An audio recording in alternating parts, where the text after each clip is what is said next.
헬스장에 가면 고통 없이는 얻는 것도 없다. 이 말을 거의 종교처럼 여기곤 하죠. 네, 맞아요. No pain, no gain. 그렇죠. 새질 좀 해봤다 하는 분들이라면 누구나 한 번쯤은 이 말을 스스로한테 되뇌었을 겁니다. 그런데 만약 우리가 당연하게 여겼던 그 뻐근한 근육통, 그 지독한 피로감의 대부분이 사실은 불필요한 고통이고 심지어 우리 몸을 서서히 망가뜨리고 있었다면 어떨까요? 오늘 우리가 함께 살펴볼 자료는 바로 이 도발적인 질문에서 시작합니다. 네, 오늘 분석할 자료는 VIPT 헬스 아카데미에서 제시한 지능적 내추럴 트레이닝에 관한 글입니다. 이게 무려 40년 경력의 전문가가요, 자신이 평생 몸담아온 이 보디빌딩 업계의 문제점을 아주 신랄하게 비판해요. 그러면서 완전히 새로운 대안을 제시하는, 어떻게 보면 약간 내부 고발 같은 내용이죠. 맞습니다. 그래서 오늘의 목표는 명확합니다. 이 자료를 통해 현대 보디빌딩 훈련법에 어떤 점이 잘못되었는지, 그리고 가장 중요한 것, 약물의 도움 없이, 즉 내추럴로서 건강하게 근육을 성장시키기 위한 지능적인 방법이란 과연 무엇인지 함께 깊이 파헤쳐 보겠습니다. 좋습니다. 그럼 이 글이 가장 먼저 지적하는 문제점부터 짚어보죠. 저자는 보디빌딩의 본질을 아프지 않은 몸이랑 아름다운 몸을 만드는 것이라고 정의해야 하는데 바로 현실은 정반대라고 일침을 가하더라고요. 네, 거기서부터 문제 제기가 시작됩니다. 핵심은 이거예요. 지금 우리 주변 헬스장에서 통용되는 대부분의 운동 지도 방식이 소위 역도형 로이더 방식이라는 겁니다. 역도형 로이더 방식이요? 네, 쉽게 말해서 스테로이드 같은 약물 사용자를 기준으로 설계된 초고강도 훈련법을요, 아무런 어떤 필터링 없이 일반인한테 그대로 적용하고 있다는 거죠. 로이더 방식이라니 단어부터가 굉장히 자극적인데요. 구체적으로 어떤 특징이 있는 건가요? 우리가 보통 하는 운동법이랑 뭐가 다른 거죠? 자료에 따르면요, 일반인의 회복 능력을 아득히 초월하는 고중량, 그리고 과도한 세트 수를 강요하는 방식입니다. 그리고 이 엄청난 훈련량을 어떻게든 소화하기 위해서 비현실적인 수준의 영양 섭취랑 휴식을 요구하죠. 저자가 아주 재미있는 비유를 들거든요. 어떤 비유죠? 골프 실력이 늘었다고 해서 갑자기 단백질을 2배로 먹고 잠을 2배로 자라고 하지는 않는다는 거예요. 그런데 유독 보디빌딩만이 수행 능력이 조금 늘어날수록 회복에 필요한 비용, 그러니까 시간이나 음식, 영양제가 기하급수적으로 증가한다는 거죠. 다른 모든 스포츠랑 비교했을 때 이건 지극히 비정상적이다, 이렇게 지적하는 겁니다. 그 비유는 흥미로운데 한편으로는 이런 반론도 가능할 것 같아요. 보디빌딩은 다른 스포츠랑은 다르게 근육 자체를 의도적으로 파괴하고 재건하는 과정이니까 애초에 더 많은 영양과 휴식이 필요한 게 당연한 거 아닐까요? 아주 좋은 지적입니다. 그리고 저자 역시 과거에는 바로 그렇게 생각했다고 고백을 해요. 심지어 과거 자신의 과오를 아주 솔직하게 털어놓는데요. 젊은 시절에 본인도 약간 우월감에 사로잡혀서 회원들한테 정신력이 부족하다, 운동신경이 없다, 이렇게 질타했다고요. 와...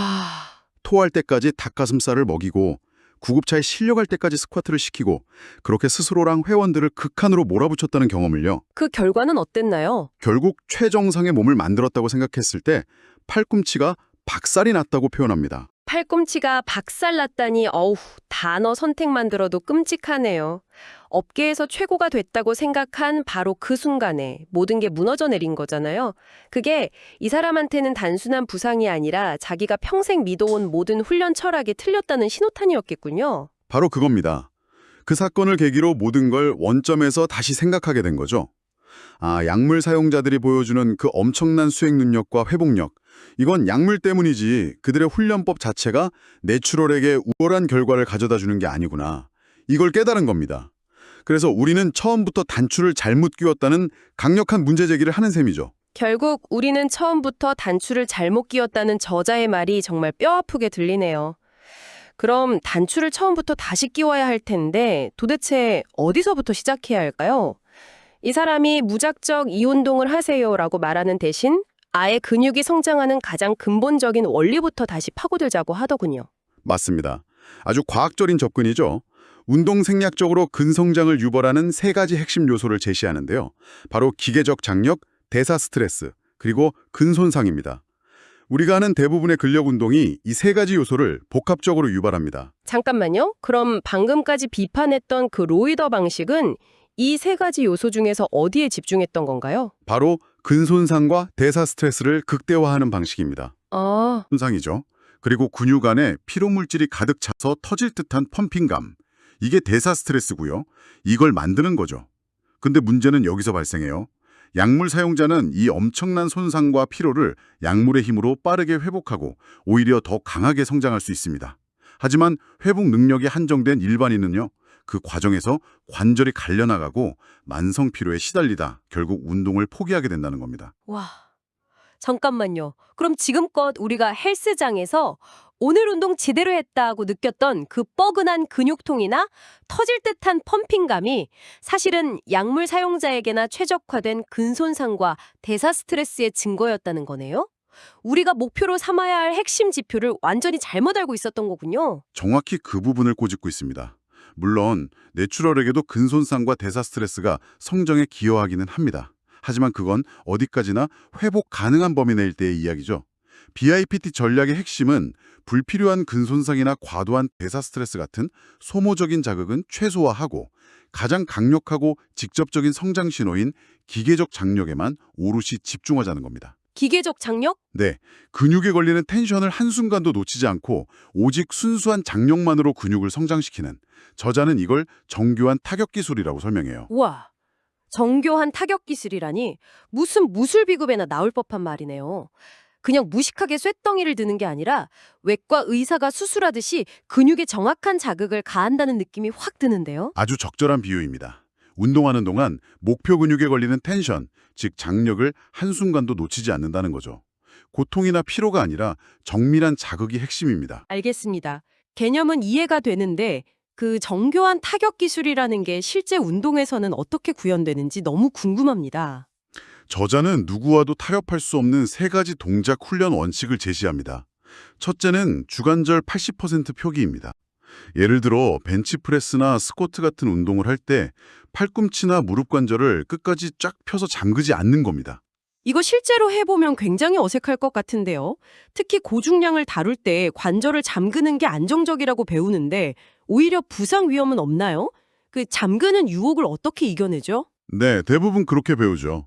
하지만 관절을 잠그는 순간 무게의 부하가 뼈와 관절로 옮겨가면서 근육은 아주 짧은 순간이지만 휴식을 취하게 됩니다.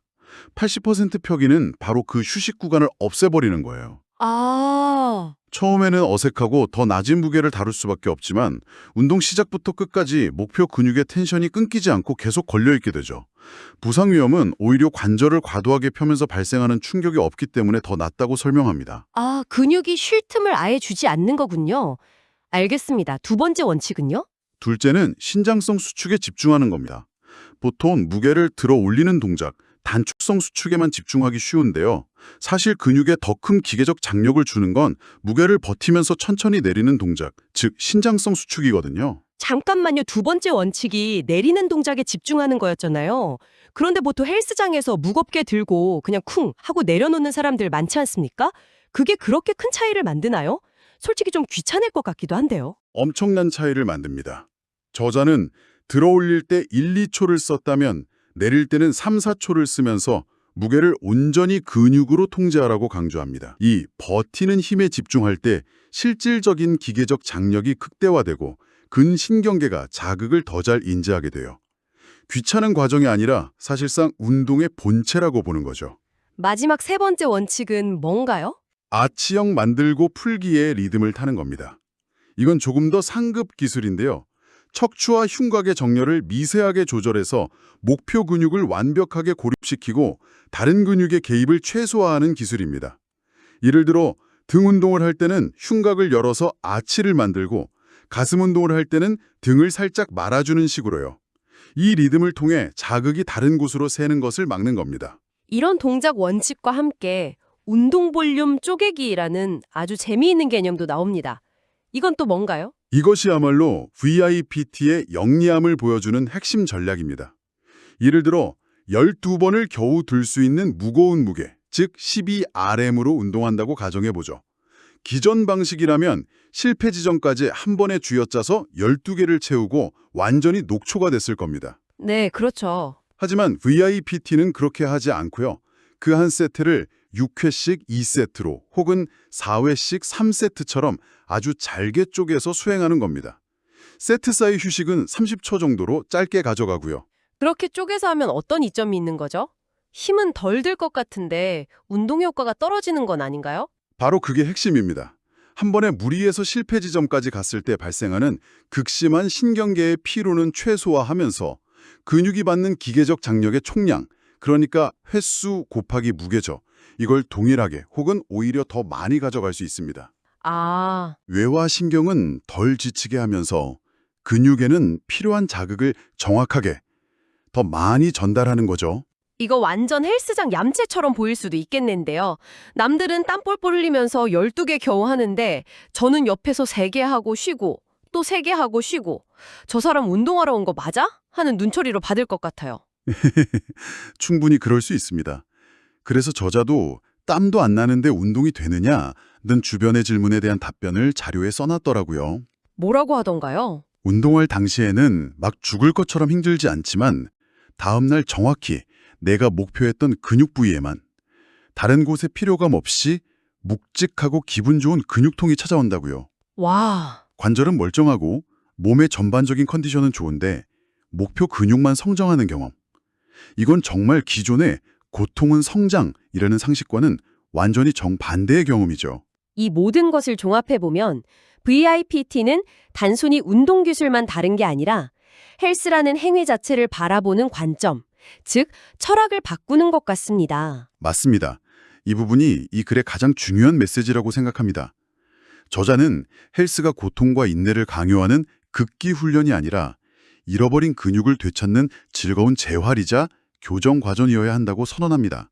그래서 기존의 변질된 보디빌딩과 구분하기 위해서 이걸 진정한 헬스라고 부르자고 제안하죠.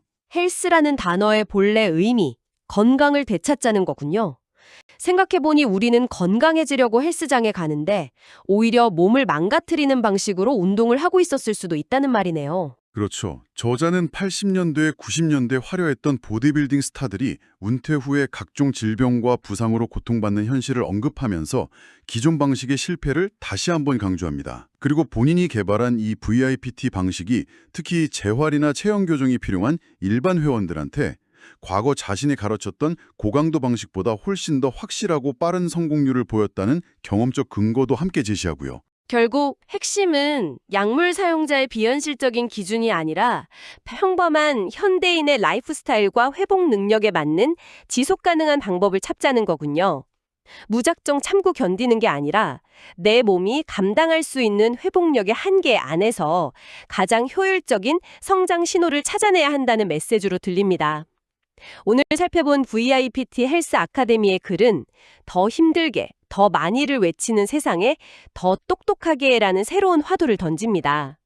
약물 사용자의 방식을 무작정 따라하면서 몸을 혹사시키는 대신 근성장의 가장 핵심적인 원리인 기계적 장력에 집중해서 최소한의 회복 자원으로 최대의 효과를 내자는 아주 합리적이고 과학적인 제안이었죠. 네, 운동에 대한 고정관념을 완전히 뒤집는 접근법이었습니다. 좋은 운동의 기준이 땀의 양이나 고통의 크기가 아니라는 것, 내가 목표한 근육에 얼마나 정교하고 효율적인 자극을 내 회복력 안에서 전달했는가에 있다는 점, 이 관점 하나만 기억하셔도 여러분의 운동 생활에 큰 변화가 생길 수 있을 겁니다. 마지막으로 이 자료를 들으신 여러분께 질문을 하나 던지며 마무리하고 싶습니다. 이 자료에서 제안하는 지능적인 자극과 회복 가능성이라는 개념은 비단 운동뿐만 아니라 여러분의 업무나 학습 방식에도 적용